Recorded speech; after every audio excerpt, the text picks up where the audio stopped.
दोस्तों इस वीडियो पे हम बनाएंगे हलवाई जैसे परफेक्ट जालीदार मैसूर पाक का रेसिपी। आप इसको घी मैसूर पाक के नाम से भी जानते हैं और ये बहुत ज़्यादा फेमस है। आपका हर एक हलवाई का स्टोर पे इसको अलग अलग लोग अलग अलग तरीक़े से बनाते हैं और इसको बनाने के लिए बहुत ज़्यादा अलग अलग वे है, लेकिन हम ये घर पे बहुत सिंपल और बहुत इजी वे पे बहुत जल्दी बनाएंगे। तो चलिए वीडियो को स्टार्ट करते हैं। वीडियो को स्टार्ट करने से पहले आप यदि मेरे चैनल पे नया है तो चैनल को सब्सक्राइब कर दीजिए। मैसूर पाक बनाने के लिए मैं यहाँ पर करीब 150 ग्राम का बेसन ले रहा हूँ। ये बाज़ार वाला वही सिंपल बारीक बेसन है, इसके लिए कोई और नहीं चाहिए। और इसमें मैं करीब 15 ग्राम जैसा मैदा ये यूज कर रहा हूँ।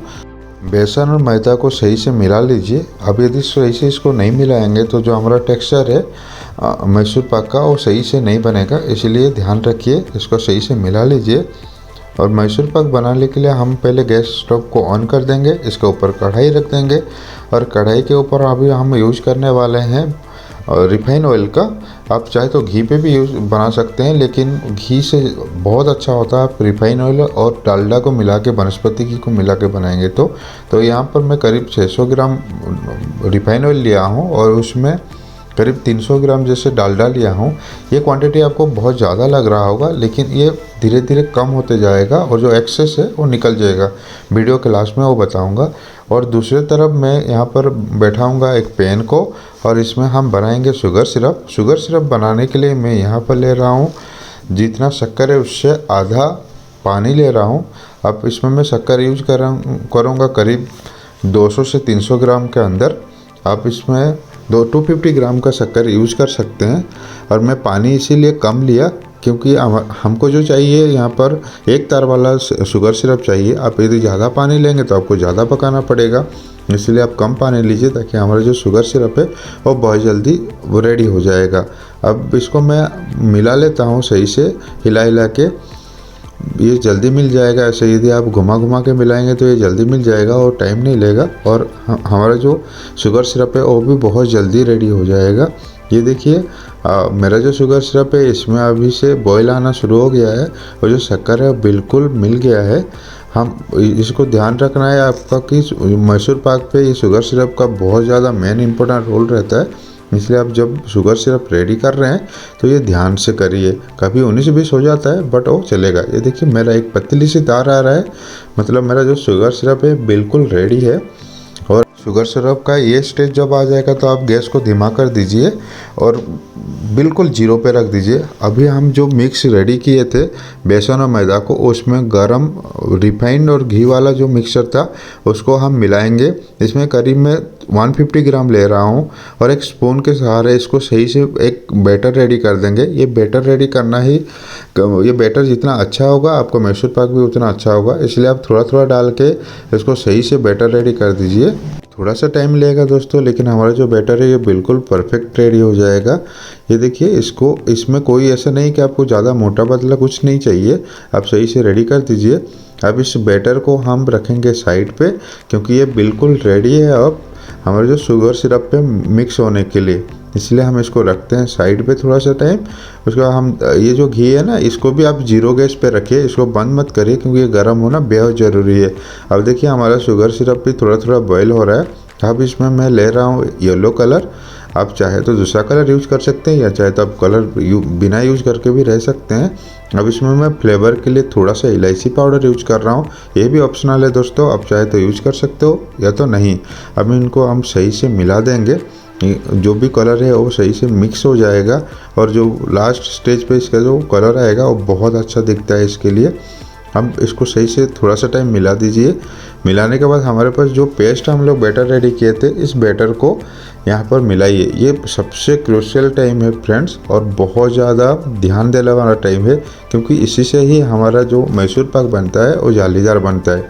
अब इसको आप गैस को हाई फ्लेम पर रख दीजिए और इसको क्लॉकवाइज बहुत स्पीड से करिए। अब हलवाई लोगों के पास वो बड़ा सा कढ़ाई होता है तो इसीलिए ये बहुत इजीली वो लोग कर लेते हैं।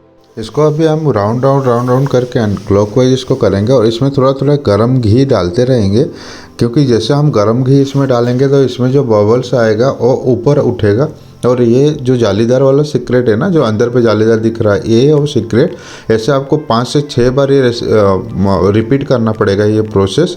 जैसे आपका बबल्स डाउन होगा तो आप इसमें घी और जो ऑयल का मिक्स है वो डालिए। इसमें मैं 50 ग्राम जैसे एक ही बार पे ले रहा हूँ, और इसको आप तब तक करते रहिए जब तक आपका जो कढ़ाई पे जो बैटर है वो छोड़ेगा नहीं कढ़ाई। ये देखिए अब ये बिल्कुल फूलने लगा है और ये ऊपर आने लगा है। अब ये प्रोसेस को आप दोबारा करिए, और इस एरिया पे अब गैस को आप थोड़ा सा धीमा कर दीजिए, और हम ये जो बैटर को रखने के लिए एक बर्तन रेडी कर देते हैं। यहाँ पर मेरे पास और कोई ऐसे नहीं था, तो इसीलिए मैं एक बड़ा सा बर्तन रखा, क्योंकि जो एक्सेस ऑयल है वो निकलेगा ना तो ये प्लेट पे गिरेगा। और मेरे पास एक दूसरा पैन था, वो पैन इसको मैं रेडी कर देता हूँ अच्छी तरह से ग्रीसिंग करके। ये देखिए हमारा जो बबल्स है बिल्कुल डाउन होने लगा था, इसलिए मैं यहाँ पर और 50 ग्राम्स डाला। और ये ऐसे एक एक बार आपको बोला था ना मैं 6 या 7 टाइम्स ये रिपीट करना पड़ेगा। और ये आप जैसे घुमाते रहिए क्लॉकवाइज, इसी से ही आपका अंदर पे वो जालीदार बनता है। जो जालीदार आप देखते हैं ना मैसूर पाक पे बनता है, ये इसी का ही सीक्रेट है। ये देखिए हमारा अभी ये कढ़ाई बिल्कुल छोड़ने लगा है, इसका मीन्स ये है कि बिल्कुल रेडी होने लगा है, अभी लास्ट स्टेज पे है। अब इसको घुमाइए और इसके ऊपर फिर और एक बार थोड़ा सा घी डालिए। घी और ऑयल का जो भी मिक्स हम लोग रेडी किए थे ये डालते रहिए। ये देखिए अब इसी स्टेज पे आपको ध्यान रखना है, क्योंकि ये आप यदि सही से नहीं करोगे तो आपका जो मैसूर पाक है वो दबने लगेगा और उसके अंदर जालीदार नहीं बनेगा, जो बिल्कुल सही नहीं होगा, मतलब बाजार जैसे तो बिल्कुल नहीं होगा। इसके लिए आप इसको ध्यान रखिए और इसको घुमाते रहिए। थोड़ा सा मेहनत है फ्रेंड्स, बट ना ये बहुत अच्छे तरह से बन जाएगा और आपको यकीन ही नहीं होगा कि ये आप ही बनाया है, और ये बहुत ज़्यादा टेस्टी होता है। ये देखिए मैं और एक बार इसमें घी डाल रहा हूँ और फिर और एक बार इसको घुमा रहा हूँ। अब तक हमारा जो रेडी नहीं हुआ है ये। हलवाई लोगों के लिए बड़ा सा कढ़ाई रहता है और उनका स्टोव बहुत बड़ा रहता है, तो इसीलिए वो बड़ा लट पे बना लेते हैं और बहुत इजीली बना लेते हैं। लेकिन कोई ना दोस्तों, ये हम लोग घर पे भी बहुत इजीली बना पाएंगे। ये देखिए अब तक मैं तो बहुत बार इसमें घी और ऑयल डाल चुका हूँ, और ये इसी का ही सीक्रेट है। क्यों, जैसे आप इसको डालेंगे जो बबल से ऊपर आएगा, और जैसे ये डाउन होगा फिर और एक बार इसमें डाल दीजिए। जब तक आपका कढ़ाई पे ये चिपक रहा है तब तक ये प्रोसेस आप रिपीट करते रहिए। जैसे ये बिल्कुल रेडी हो जाएगा तो ये आपका कढ़ाई या आपका जो पैन है वो छोड़ने लगेगा। तो जैसे ये छोड़ेगा अब समझ जाना है कि आपका ये बिल्कुल परफेक्ट बन गया है और इसको आप निकाल सकते हैं। ये बिल्कुल अभी मेरा लास्ट स्टेज पे चल रहा है, मतलब ये बिल्कुल अभी ऑयल छोड़ने लगा है, या अभी ऑयल और घी जो है ना वो शक नहीं कर रहा है, इसलिए मैं लास्ट एक बार डाल रहा हूँ और इसको और थोड़ा सा घुमा दूँगा। फ्रेंड्स आशा करता हूँ मेरा वीडियो आपको अब तक बहुत अच्छा लगा होगा और आप ये टिप्स एंड ट्रिक्स को फॉलो भी करते होंगे। तो आप ये घर पे एक बार ट्राई करिए और मुझे कमेंट बॉक्स पे लिखिए कि आपको ये वीडियो कैसे लग रहा है। अभी इसमें मैं जो फ्लेम है उसको हाई कर लेता हूँ, और हाई करके अब इसका जो फाइनल टचअप है फाइनल टचअप देते हैं। ये थोड़ा सा बहुत इम्पोर्टेंट पार्ट्स है। अब इसमें बहुत स्पीड करिए और थोड़ा सा और घी डाल के इसमें हाई फ्लेम पे इसको पका दीजिए। लेकिन जो अंदर पे हमारा जो टेक्सचर चाहिए अब इसी से ही ये आता है टेक्सचर। अब ये बैटर हमारा कढ़ाई छोड़ने लगा है और बिल्कुल रेडी है अब ये नीचे जाने के लिए, मतलब हमारे जो सांचा रखे हैं ना इसके अंदर जाने के लिए। आप चाहे तो एक डीप प्लेट ले सकते हैं, मेरे पास डीप प्लेट नहीं था इसलिए मैं पैन पे डाल रहा हूँ। राउंड पैन है और ये डीप है।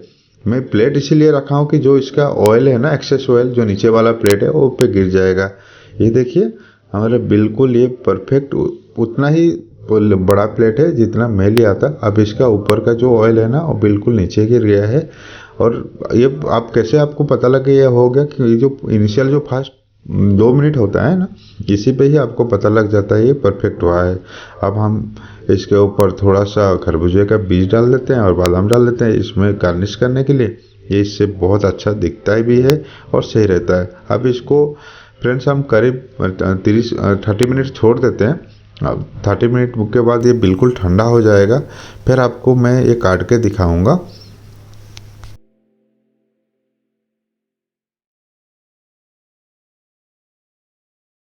करीब 30 मिनट्स हो गया फ्रेंड्स। अभी एक मैं चाकू लेता हूँ और चाकू में आपको जितना बड़ा साइज चाहिए उस हिसाब से इसको केक की तरह काट दीजिए।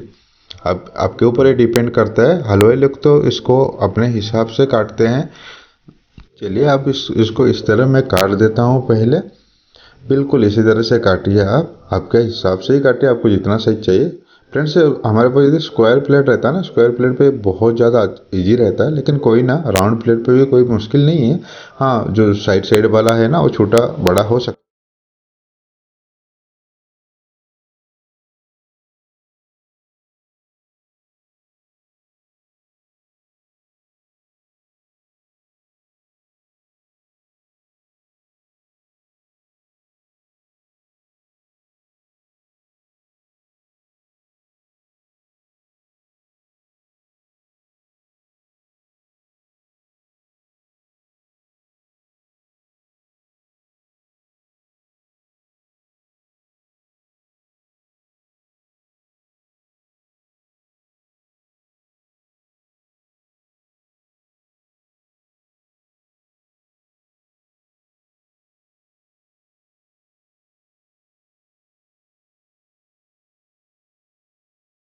अब इसके अंदर थोड़ा सा ज़्यादा ऑयल और होगा नीचे, उसको भी हम निकाल लेते हैं। एक बड़ा सा थाल ले लीजिए, आप प्लेट ले लीजिए और उसके बाद इसको ऐसे तिरछा कर दीजिए। ये देखिए जितना हमारा एक्सेस ऑयल है ना वो भी निकल जाएगा। इसलिए मैं बोल रहा था वीडियो के पहले कि इसमें कम ऑयल ही लगता है, लेकिन क्यों ना हमारा ऑयल कम कम गिर जाएगा, इसलिए हम ज़्यादा लेते हैं। देखिए अब निकाल रहा हूँ मैं ये पीस। अब देख रहे हैं ये पीस के जो अंदर जो बीच का हिस्सा है ना, ये थोड़ा सा ज़्यादा ब्राउनी दिख रहा है ना। ये मिल्क केक और मैसूर पाक में यही खासियत है। ये ब्राउन इसीलिए दिखता है कि हमारा जो लास्ट स्टेज पे हम बैटर को बिल्कुल हाई फ्लेम पे उतारे थे ना, इसीलिए इसका अंदर वाला जो टेक्सचर है ना वो बिल्कुल ब्राउन दिखता है। और मैसूर पाक का यही खूबसूरती है कि ये दोनों हिस्सा आपको येलो दिखेगा और बीच का हिस्सा इसका बहुत ज़्यादा ब्राउन दिखता है। ये देख रहे हैं कितना मस्त बना है ना हमारा। और यकीन मानिए फ्रेंड, ये खाने के लिए भी बहुत ज़्यादा टेस्टी है। चलिए मैं सबको निकाल लेता हूँ और एक प्लेट पे इसको डेकोरेट कर लेता हूँ। प्लेट पे डेकोरेट कर लेंगे तो ये और भी ज़्यादा अच्छा दिखेगा और बहुत ज़्यादा इसका जो लुक है ना बहुत ज़्यादा चेंज हो जाएगा। वीडियो को आखिरी तक देखने के लिए आप सभी को बहुत धन्यवाद फ्रेंड्स। वीडियो थोड़ा सा भी अच्छा लगा होगा तो प्लीज़ इसको लाइक करके जाइए, और आपका कोई भी सुझाव हो, आपका कोई कंप्लेन हो तो आप मुझे इसमें कमेंट करके जाइए। और आप कमेंट पे ये भी लिखिए कि ये आप घर पे कब ट्राई कर रहे हैं, कब ये बना रहे हैं। बहुत इजी रेसिपी है दोस्तों, और इस तरह का रेसिपी और इस तरह का वीडियो देखने के लिए मेरा चैनल को सब्सक्राइब कर दीजिए और बेल आइकन दबाना मत भूलिए, क्योंकि इसमें आपको पहले नोटिफिकेशन आ जाता है मैं कुछ भी अपडेट करता हूँ। तो आशा करता हूँ फ्रेंड्स वीडियो बहुत अच्छा लगा होगा। धन्यवाद आप सभी को वीडियो पे बने रहने के लिए।